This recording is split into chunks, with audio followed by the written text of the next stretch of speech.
Now, closer to home, today marks Transgender Remembrance Day. People came together to remember those lost to anti-trans violence across the country. At USC Upstate, there was a candlelight vigil where the memories of those killed were honored through different performances. Remembrance events like this one have an even bigger meaning because of that shooting that we just saw in Colorado. Now, the school tells us they hope to promote growth in young minds.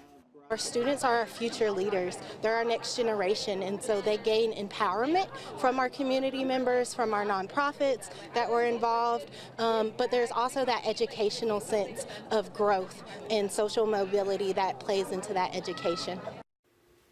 Now we have more on Trans Remembrance Day at foxcarolina.com.